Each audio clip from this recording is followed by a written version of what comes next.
So I'm Violet Acevedo. I'm a festival programmer for our panels at the Boston Sci-Fi Film Festival. Thank you for joining us here today.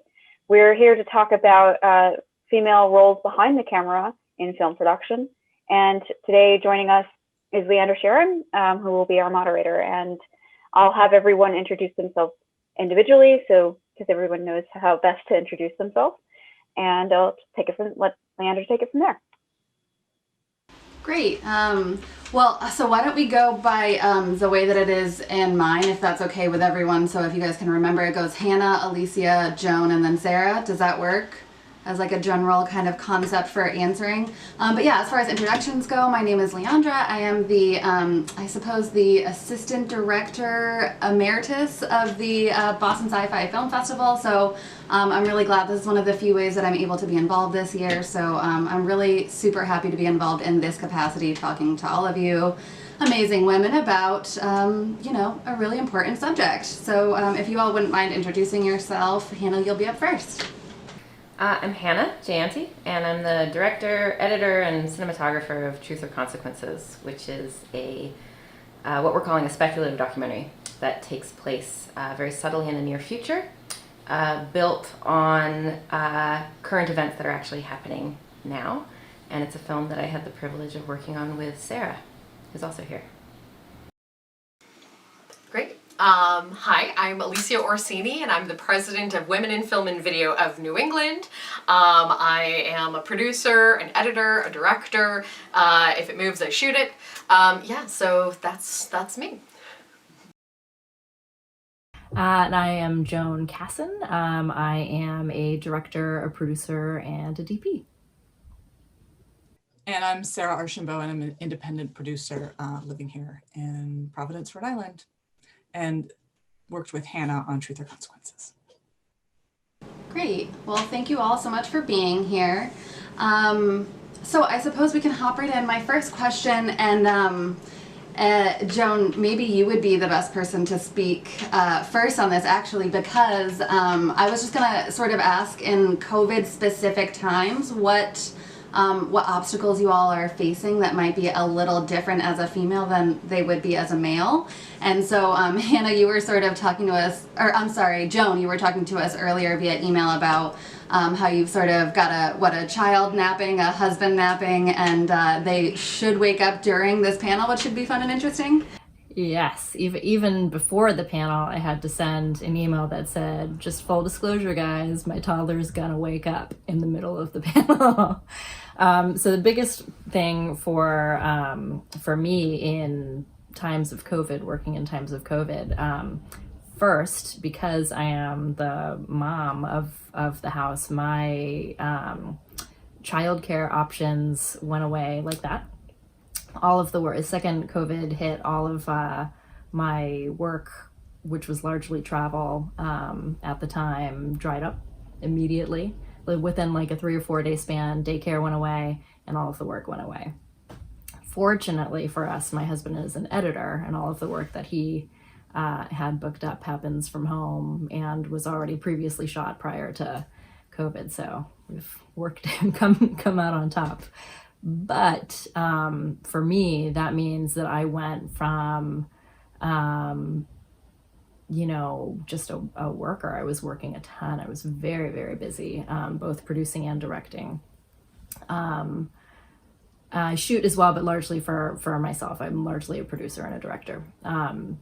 And for me, just all of that work immediately went away. And then over the course of the pandemic, the thing that's been the most challenging is the amount of times I have had to turn a job down because I do not have coverage for childcare has been really difficult. And it's interesting. My husband and I were talking about. He was just like, yeah, it's really weird that we're kind of living this like 1950s like nuclear family life right now, which is bananas to me. You know, which is not anything that I ever imagined doing for myself. So any of the work I have, any of the work that I have to, you know, figure out if it can be done You know, if I can do it from home, it gets done between the hours of like 1 and 3 when my child naps, or, you know, from 8 p.m. until 2 in the morning. You know, any Zoom call, any conference call, anything gets like, everything gets scheduled within those times. You know, not to mention laundry and like cheering to do any other thing that has to get done. So it's instantly made everything tougher. And unfortunately for us, it made it so that work has largely dried up. And it's a shame because work is out there. You know, people are slowly, you know, it's coming back. You know, you get the calls, and it's like, after, you know, there being no work whatsoever for the first 3 or 4 months of the pandemic, it's so heartbreaking to say no when somebody calls you, because it's just not possible. So I have done. I've had, I think, a total of 3 jobs over the course of the last 9 months. 1 producing, 2 directing.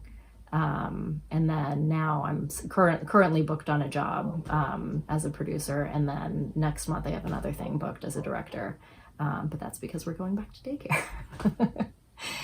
So yes, it has been personally very interesting and very, very different, you know, this last 9 months. And I think that it's, you know, aside from the differences in our roles between my husband and I think there's just a difference, like you said, in being a woman in this industry and the expectations, and being a man in this industry. I have a lot of great friends who have been doing an awesome time, you know, splitting childcare and time with their partners, which is awesome. It's just not kind of how that worked out for me. But yeah, that's been the biggest thing. Oh, just heard her wake up. Cute toddler. Well, Sara, do you have any thoughts on the subject? Well, I have 2 children, a 5-year-old and a 10-year-old. And, you know, when my husband is a public school teacher. And so when the pandemic first hit, he was home, and that was actually helpful. Everyone was in virtual learning, and we all had the same schedule. But then things began to shift, and I was fortunate that I'm working on a couple of projects that were able to continue. You know, one of my films is an archival project, another in post. So those films were able to continue apace, which was great. But I had a couple of things that really had to go immediately on hiatus, where I wasn't even able to. I didn't want to fundraise for them even, because I'm like, I don't know when we'll be back in the field. It just felt disingenuous to me to start fundraising for something where I wasn't even sure would we be able to pick up production again. But what ended up happening for us was that my husband and I then tried to balance schedules where he was working kind of like 9 to 2, and then I would work 2 to 9 with like kind of like an LA hours sort of approach to it. And that just became untenable. So then I ended up having a film green-lighted that I started shooting, and I had to shoot myself during the pandemic because I wasn't able to really hire. It wasn't safe to really hire. So I was shooting it myself, collecting sound myself, working with a co-director who's also playing that same role and taking that risk. And for that, because of the hours for that, and those hours were, we were following elections administrators behind the scenes as they were managing how to deal with this election. Those hours were essentially from dawn to midnight every single day. And it was really, I had to, whereas what Joan was just talking about, where you have to almost have this very strict discipline about when you can work, that went out the window for me if I was going to be able to successfully make this film. And so that's when we, and I hadn't done this in the past, we introduced like a nanny into our house. Now that ended up being really like challenging because that's a level of risk that we all had to like sit down and discuss. Is it worth making this film for us to put this extra layer of risk into our lives? And my son has asthma. And so that was one of the reasons we decided to actually keep him in virtual learning this fall. We had the option to send him back in person, but the doctors asked us essentially to reconsider.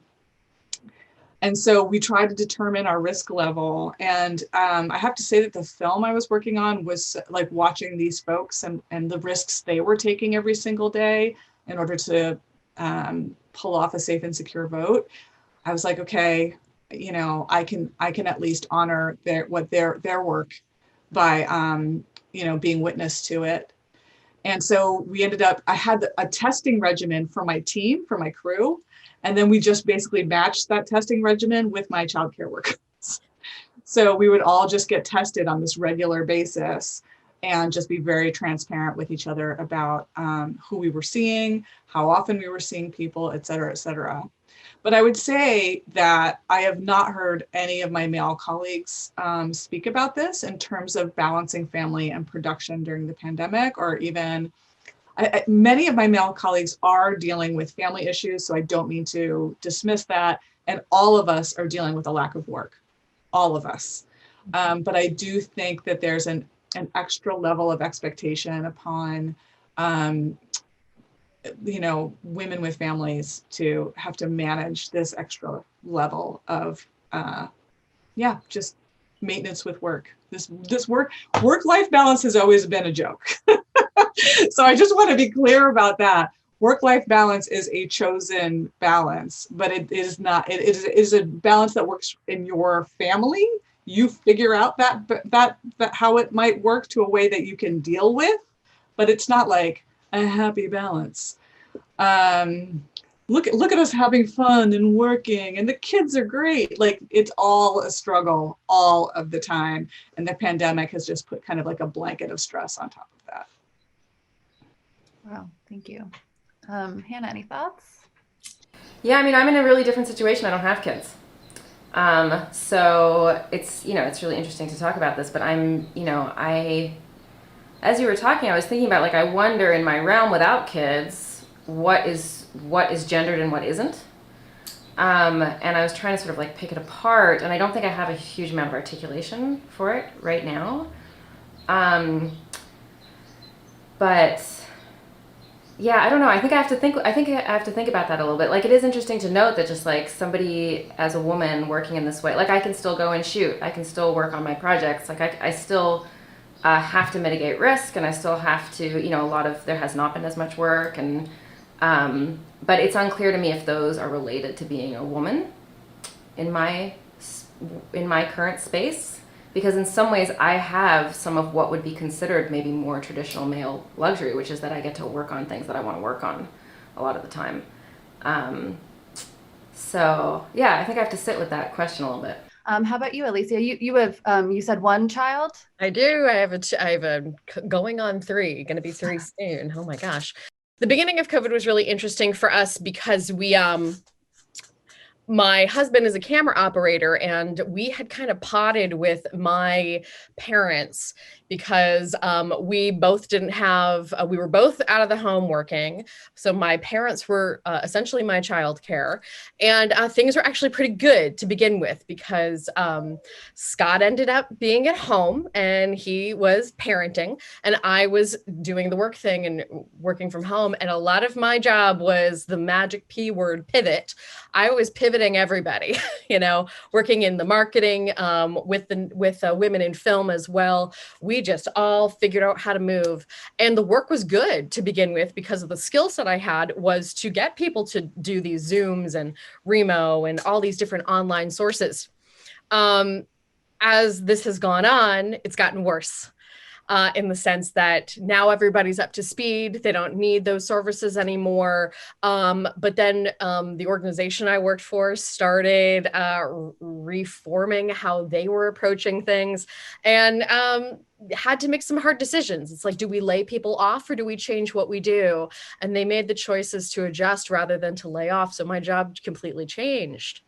But from a production standpoint, from working with Women in Film and Video of New England, we started trying to figure out, okay, what are the safe ways to approach this? A lot of my colleagues were saying, well, I don't feel safe doing X, Y, or Z, and they're barreling in. And I'm getting a lot of pushback from my male counterparts saying, oh, don't worry about it. There's this dismissive attitude when we have to remember that, it's not just us, it's our children. Heaven forbid you're the person that has a child with COVID in the hospital. It's our sometimes grandparents who, in my case, are my primary child care. And it's your own health. Nobody wants to get this. But it seems that there is a machismo aspect of, well, I'm going to be fine and I'm going to go out and keep doing my work. That some of the women I was speaking to were like, how do I combat that?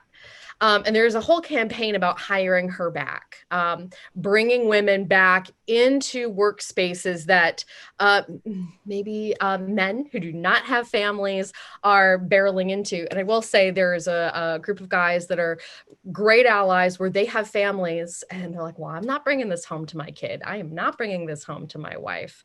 I need really stringent PPE, potting rules on these big sets.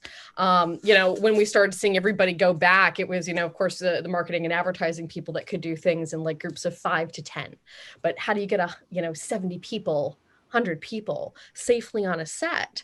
And, it means more time. It means more money. It's a lot of disconnect. Talk about too, when some of my younger filmmakers who are production assistants, they're moving up, a lot of the time that you spend on a film set is also a networking opportunity. And that was definitely not happening. I could not have a PA shadow a director of photography. It just wasn't going to happen. There was not a learning experience that's going to happen there outside of, okay, you get to be the COVID officer, or you get to, make sure everybody's signing their paperwork and hand sanitizing. So I do feel like women are a little on their heel on this because we're coming from a different place, a different life experience that and I will say our non-family males primarily are not dealing with. Again, like Sara said, not a blanket, but it's on the whole. They can jump back in, and we're going to have to get more creative and just remind people that we're still here and you got to hire us back. Great. So actually that's a great transition into my next question, which is sort of moving forward, in a post-COVID world.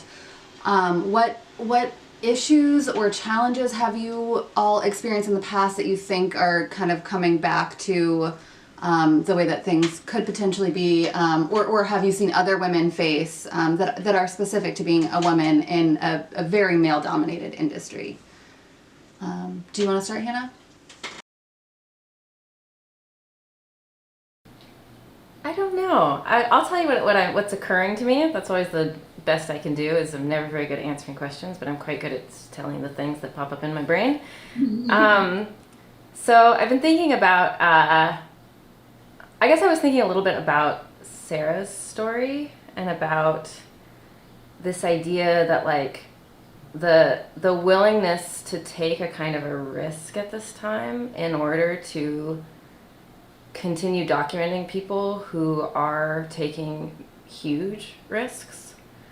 And I was thinking about how I think one thing that this is not your question, so I'm just going to say things again, but I just think there's something really special about women working in this field, especially in documentary. I'm in documentary world, I'm not in the fiction world, so I don't know, and I know there's a lot of differences, and I'm in like the small independent artful documentary world, so it's like, it's even more sort of slightly rarefied.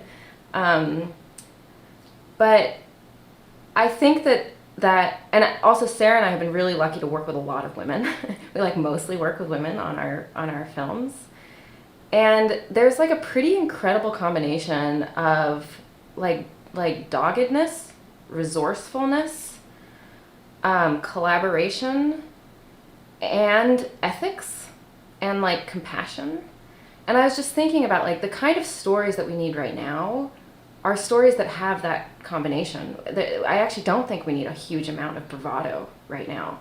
I think we need people that have a lot of courage, but who are willing to act really decently, act really collaboratively, and have an emotional relationship to what's going on. And so I would argue that the filmmaking voice in independent film is like radically important right now. And I think I get really heartened by listening to all of you about people who are, with all the things happening in their lives, still making work. And I feel like, I just feel like I wish that was the conversation in some ways around women in film, was actually why it's so important that we support women, because of the risks of what they're willing to actually do and the stories that they're able to make because of it. So that's what I've been thinking about.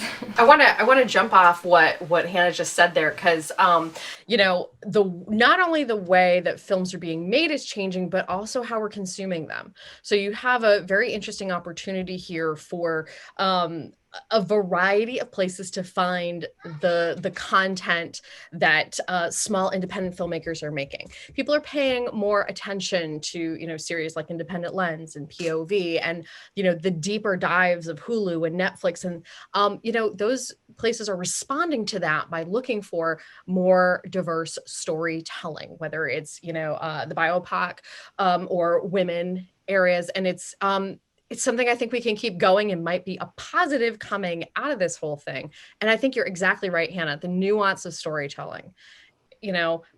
Storytelling is storytelling, whether there's a pandemic or not, and how we respond and start making it and telling those stories, whether it's with this or with 100 people on a set, I think is really important. Can I just follow up with this? I have some positive also, but also some, we have some challenges in the coming years that we really need to address. I think, as Hannah was saying, we're so fortunate to be working with so many women, and I'm working on 5 different projects right now, and all of them I'm working on with women in leadership positions and in creative positions and in crew positions. So I feel very fortunate to be in that environment. That said, I think, the film industry as a whole is going to be moving into a time of contraction, particularly in terms of funding for projects, both from the kind of general market and the philanthropic sectors. We're going to see a tightening and a constriction for a little bit while people are watching their returns, seeing basically what they can sell right now. I mean, was it Warner Brothers who just gave all of their theatrical content to HBO Max? I mean, I can see why that's a really good outcome for consumers. It's not a great outcome for filmmakers, in my opinion. So what does this mean? I mean, so, our industry, as much as we're seeing, particularly in where Hannah and I live in nonfiction, we have a much better percentage of women directors and producers than almost anywhere else in the industry. That said, it is still not where it should be, and particularly with women of color. And so I think, just a couple things for us to think about is that the industry at large, the majority of decision makers who write the checks are still men, and they are still white men. They still hold the purse strings, and because they make those decisions, they are still the ones who are limiting what the majority of viewers can see because of the decisions that they make. The majority of viewers, particularly those in streaming right now, are women. And so I think we underestimate the power that we have, not just as makers, but as consumers of this content. So how can we harness that power as artists and as consumers to say, hey, I'm sick of this. We want new voices. And I think also, as white women, the majority of us on this panel are white women, I think that we do ourselves a disservice. A lot of times people talk about like women and women filmmakers, and what the default ends up being is a lot of white women. And when we see growth in the industry for women, it's often just white women.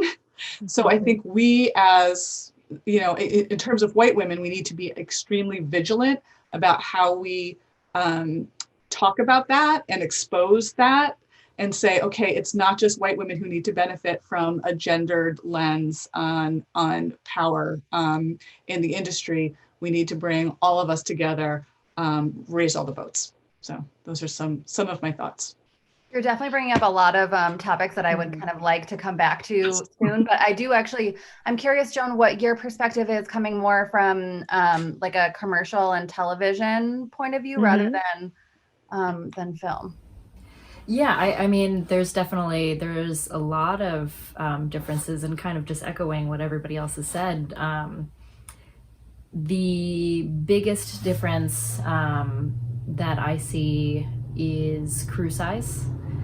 Crew size immediately shrinks, and budgets immediately shrink, because there's additional levels of having COVID officers, having tests for the entire crews. A budget that would normally have gone to spread across more people is immediately constricted, and constricted rightfully so. We need to keep everybody safe, but we are definitely all trying to do more with less, and largely less hands. So one of the things that has kind of come out of needing less and smaller crews to get the same job done, negatively, I have seen and have heard from some friends in the industry just a worry of their positions disappearing completely. Like a hair and makeup person and a wardrobe person becomes one person. I have a friend who's very worried that his DIT job is going to disappear, and most of his work was in commercial, but that job is not going to exist anymore in commercials unless they've got big budgets. It's going to be a PA downloading footage, or it's going to be the AC's job. It's just people are having to pivot in order to do the same work with less people. So I have heard from a decent amount of friends that their jobs are disappearing, and I've heard a lot from ACs as well. A DP is trying to do everything. A gaffer who would normally have 2 or 3 people with him is just the gaffer, trying to do a ton of work. That I think is going to be really interesting to watch. I think in the next year plus, to see kind of how that shakes out. The interesting thing there too, however, from a producing standpoint, kind of harkening back to what Sara said, is that, especially in the times that we are in right now, and knowing that we are hiring less people, we can be far more picky about who we want to work with and who we want to put in these positions. And I think it's incredibly important to bring a far more diverse set of filmmakers and crew onto these jobs. And I am curious to see how it is going to go for a lot of people. As a producer, I know that I get to be a person that chooses crews a lot of times. When I'm a director, I don't get to do that, but I get at least a say. But it's going to kind of run the gamut. I'm curious. I think a lot of people, because we have such small crews, I'm curious if a lot of people are going to go with the known quantity, which I think is like a huge, even previously, pre-pandemic, pre-everything, I think is the biggest stumbling block for women getting hired on sets, for women, for people of color, for, any of the broad spectrum of people that don't normally get a place on a set, is largely because, money is being spent, time is precious, and people go with who they know, and who they know is a lot of white guys. it's just historically the people who have the most experience. So it is an intention to bring those underrepresented people onto a set, and it has to be an intention going forward. I think that's sort of the biggest things that have kind of popped into my head, or that I'm seeing a lot in commercial work as well. So I would say likewise for, the people who are working on the projects, the same thing with the stories that are being told. And so Sara, like you were saying, that it is still often, men who get to decide what stories are told, what scripts are produced, and that sort of thing. I mean, what kind of, okay, so I have a twofold question here. What stories do you think that we're still kind of lacking that you would like to see? Not even necessarily around women, but just around, lesser told stories, minorities sort of. And what stories do you think are maybe kind of becoming overtold? What are you gonna While Sara thinks about that, I want a whole female diverse crew to make the next Sharknado. I am seriously, I cannot wait for the day that women are allowed to make shitty, horrible, whatever, overly commercial, overdone, unoriginal films. Bring it on. Because right now, I feel like that a woman is not allowed to fail in this space. A Black director is not allowed to fail in their space. They have to make Citizen Kane. And that's totally ridiculous. So just this is like a thing that bothers the crud out of me. And I will also say that aside from having the purse strings, women critics of different color, critics that are watching films that are not in their usual sphere. If they're not being marketed and written about, we've missed another huge piece of the conversation, from the purse strings to the talking about the film. I'm going to get off the soapbox. I'm a huge supporter of a bunch of women making Sharknado. But I think that also that does hit one of my pet peeves as well, and it's about Hollywood's addiction to safety. And this is where you see all of these films from the Marvel universe, or we've got this sequel-itis that I think is killing all of us. When I think about what I'd love to see made, it has as much as I want the creative people empowered to make these stories to be diverse, the films themselves, I feel, are limitless. And what I would love to see more than anything else is for viewers to become more familiar with different languages of storytelling.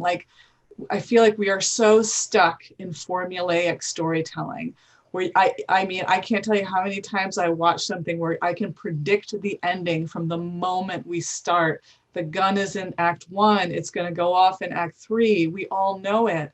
But there's just such amazing cinema being made around the world from storytellers who are really bringing something completely new to the table.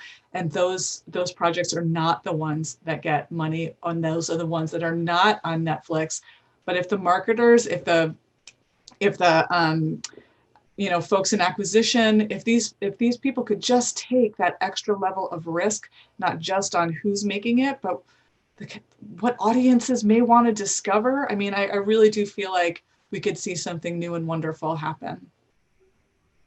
Yeah, I have to say, all of the directors of the weird, unusual, just the kind of films that leave you what the fuck did I just watch? That was great, but Yeah, the unsafe projects, I mean, they're all male actors, or sorry, directors. They're all male directors, and so I would love for women to be able to do that.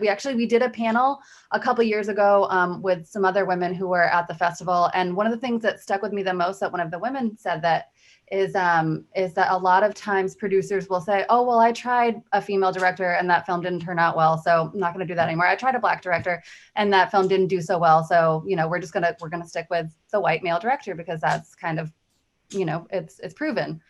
But anyway, sorry, did either of you two have any thoughts on that as well? I do. I just want to just follow up with that though, because we have all been trained, all of us, our entire culture has been trained to unpack and understand storytelling from a white male perspective, because we have all been taught that since we were children. And so these other films that maybe don't do so well, it's about it's about audiences becoming acclimated to absolutely new perspectives which have not become common to them. So I mean, I keep thinking about Lynn Shelton, right? And so wonderful Lynn Shelton, who we lost in the sisterhood, and who was just such a trailblazer and made these wonderful small independents that did well enough, didn't break out of there, but did well enough for her to really build something and be able to call it her own. And I think that, and she bet on herself. And this is I love it. She bet on herself and she made her stories come true. So, I look to Lynn. I look to the next Lynn's. And I really appreciate the fact that, I think one of the things that we have to do as filmmakers is also be consuming, making sure that we are watching stuff by women, that we are promoting, marketing, as Alecia has been talking about. That marketing piece is a huge part of making sure that more people start watching in this way. I'll stop talking. Hannah, do you have any thoughts? I'm always putting you on the spot. I'm sorry. It's okay. I'm really enjoying what other people are saying. I think that's part of why.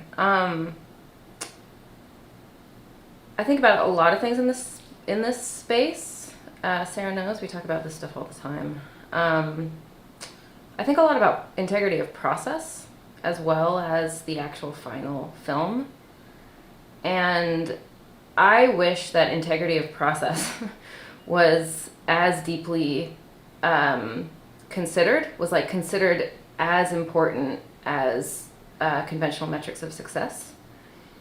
And I wish that we would be able to create ways of making films where people could, I think about this both in terms of how crews treat each other, that there could actually be a community of care.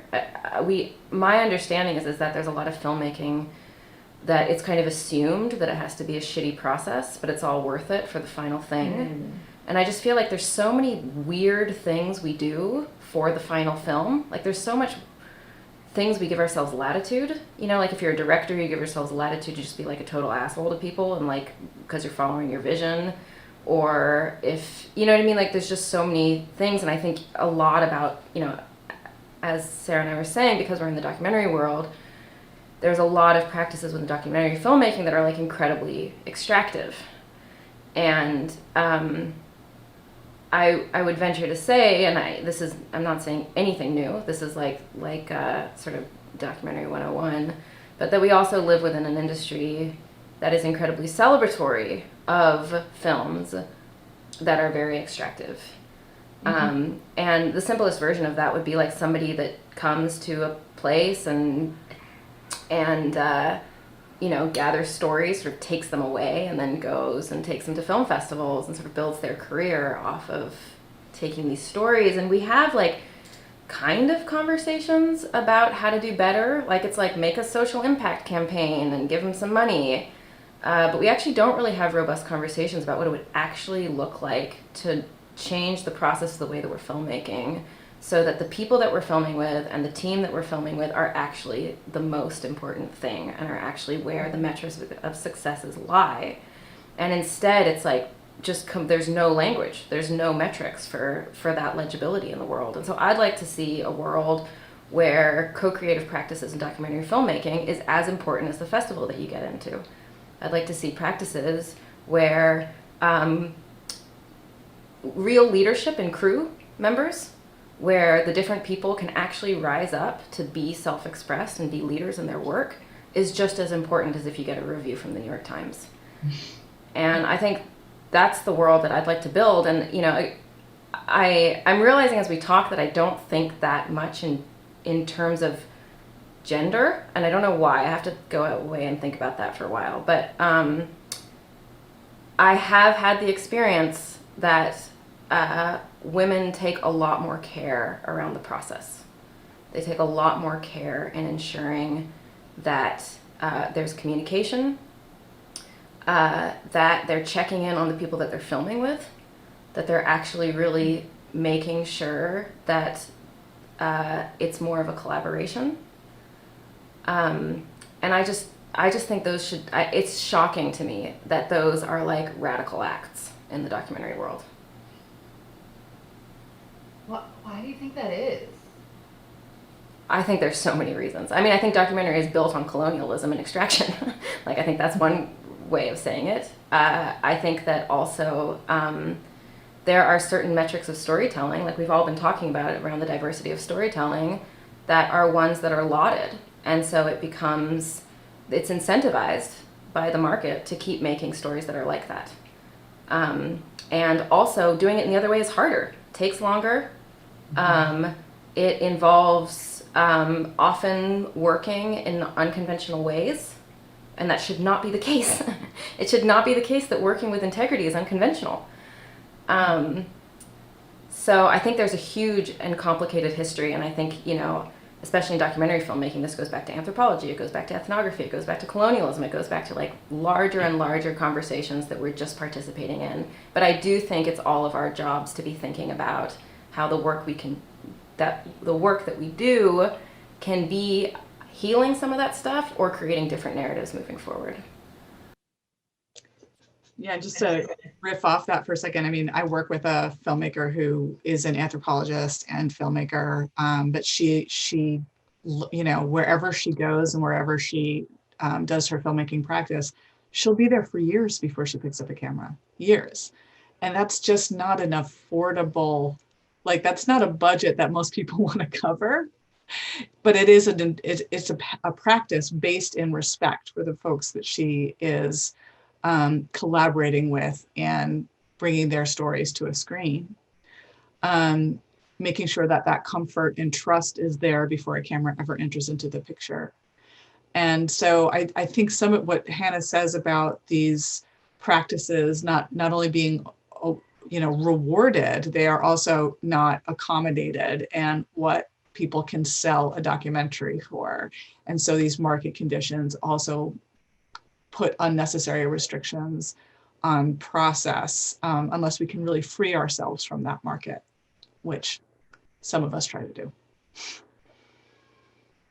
Yeah, I would be curious what exactly that would look like. I have heard of a couple directors who have not only spent years in the field that they're, you know, that they end up creating a film about, but they also go in and hire, you know, the Native Americans within the community that they're recording, or the homeless people within the community that they're filming, and that does tend to be a bit trickier, I would think. I mean, I'm not super experienced in this world, but in terms of, you know, getting funding for producing, if the producer doesn't get to say, okay, this is your team. Yeah.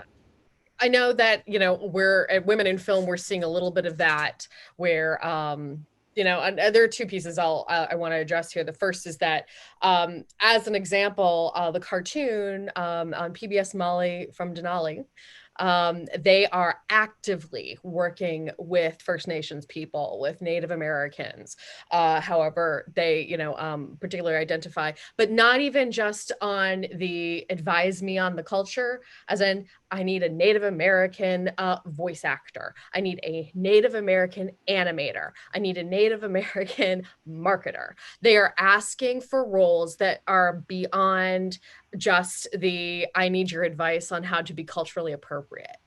That's huge. That's a big deal. the second part of that is that, you know, we're all kind of almost preaching to the choir.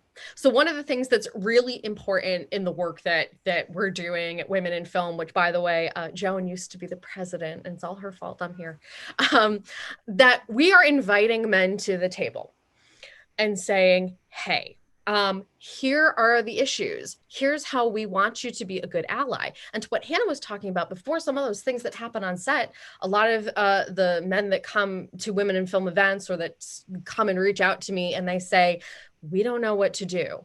I've seen this thing happen. I don't know what to say. I don't know how to appropriately ask for the right person. I want to hire more women. How do I do that?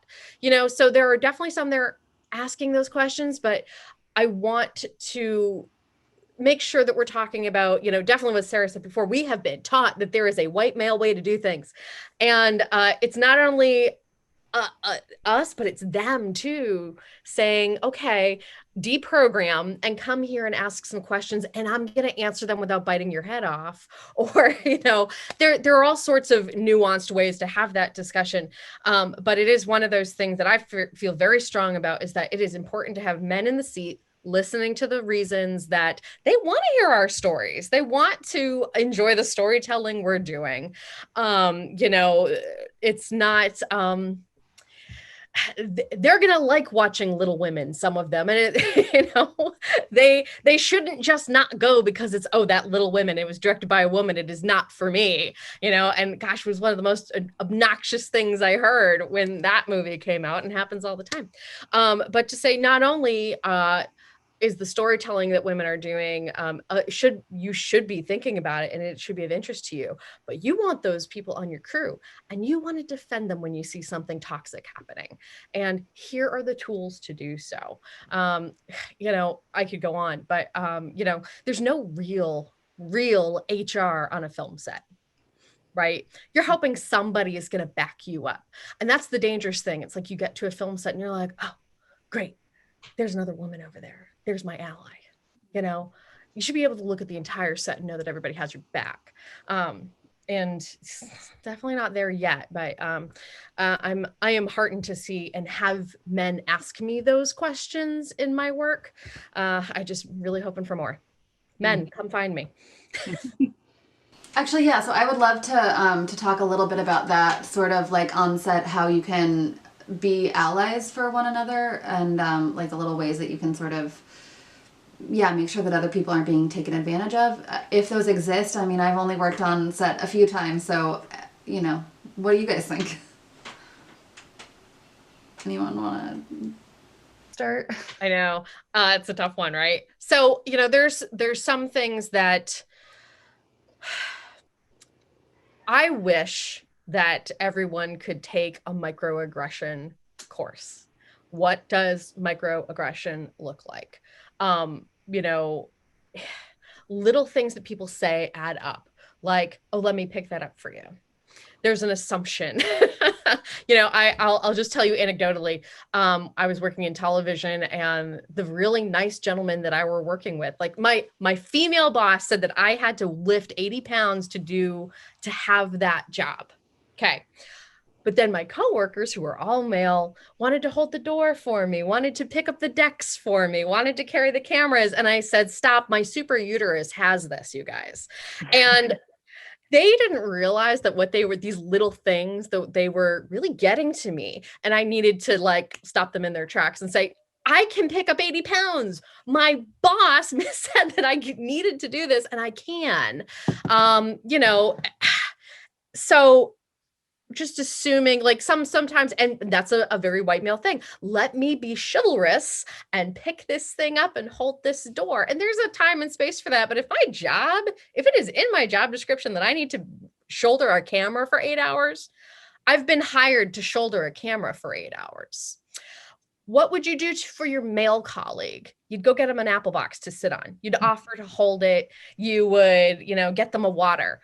You're going to be supportive and not remove responsibility from them. And that's just one example of many a thing. Hopefully that's given one of you enough time to think about something else.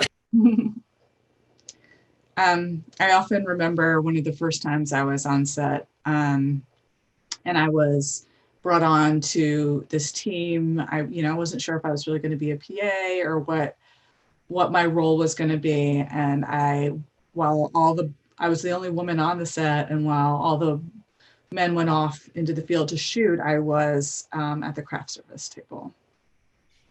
And I think about that a lot, particularly because I am making films and none of those people are anymore.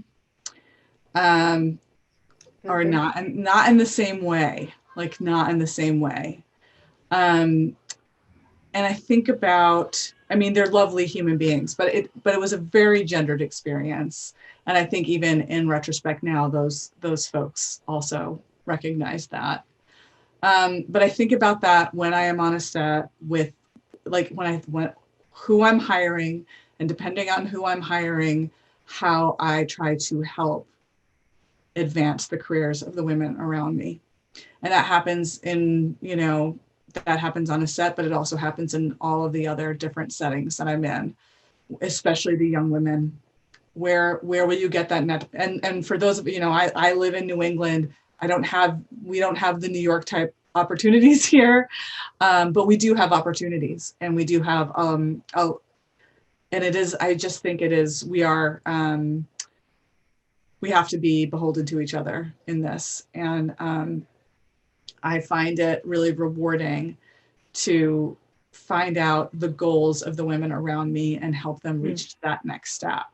And I've learned a lot of that from Hannah as well. I've relearned it in new ways, but how to think about it for myself, and too, what is my intention for where I want to go next, and how can I be working with the women around me so that I get there and they get there and we all arrive together.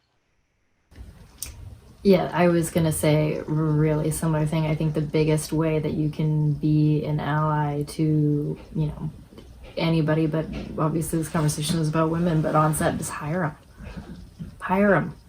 And reach back and bring, if you get hired, reach back and bring somebody else up with you.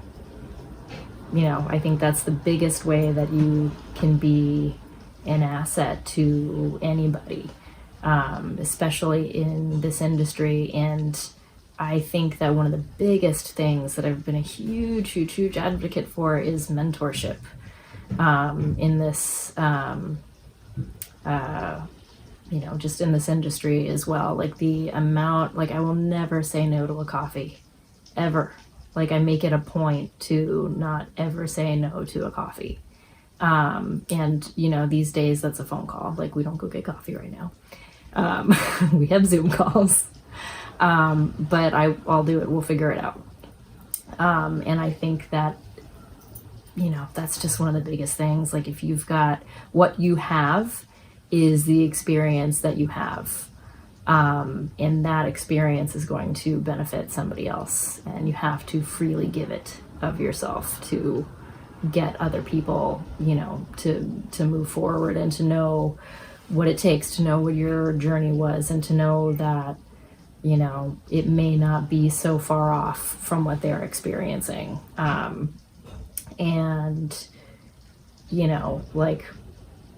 I just feel what an inspiration, we can all be to each other.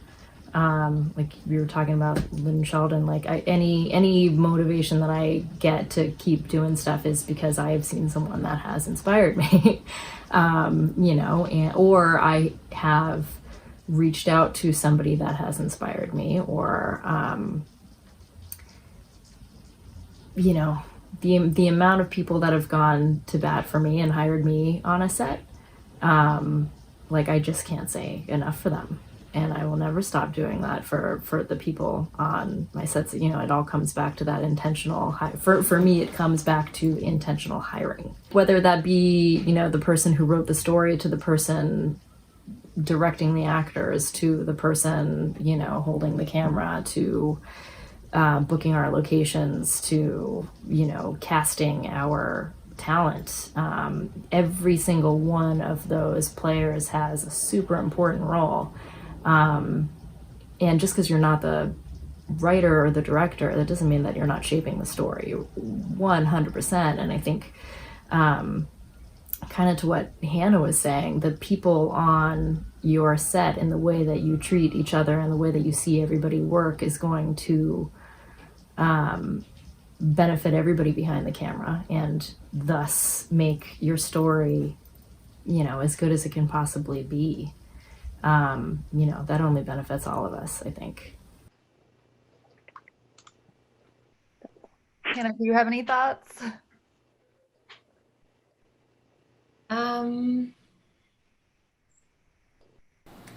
I think a lot about education, and I think a lot about modeling ways of engagement. I think this is some of the things that we've been talking about, either through the course of mentorship or through just the way that we teach each other. I always think that this is overly simplified, but I always think there's like two ways of making change. This is why it's overly simplified, because obviously there's not only two ways. But one is through being within something, like within the industry, and then figuring out how we can make it more equitable and just. And then the other is creating our own organizations, creating our own communities where we're modeling what we believe is right and what we believe is the kind of communities and the kind of ways of acting that we want to see in the world. And I think it's radically important that we do both. So I think we have to actively have people that are working to make different hiring practices, working to create different conversations within the industry. And that might be a slow and arduous journey, but it will make change over time. And then there have to be some of us that are not waiting for somebody to tell us, okay, we can have an all-female crew, or okay, I can be in a community that is equally as diverse as this world. We have to go out and make it. And I think some of our roles will also be around really discovering how we can create those. And how we can create those, again, like in the texture of what we would like to see change. Because I really do believe that these like making things outside of the industry, they do really make a difference. Like after a while, they really, really shift the conversation. I mean, I feel like you can watch this with like environmental issues, right? Which is that questions around the Green New Deal have become much more mainstream. And so there have to be some of us that are envisioning and practicing the world we want to see. So I would say that's my invitation for 2021. Great. Well, I feel like that, unless anyone else has anything else to add, I feel like that's a great, uplifting, encouraging, positive way to end this panel. Thank you guys so much for your time and your input. Thank you, everyone. Yeah, thank you so much. You guys, this was awesome to hear everybody. Yeah, thank you. Oh, thanks. Wish we all like put our little hearts up here again. Thank you, Boston Sci-Fi. And good luck with your film, guys. Yeah. It was super, super exciting. Yeah. Or shall I say, ladies? Lady. That's another example. I know. The language we're Another using. friggin' example.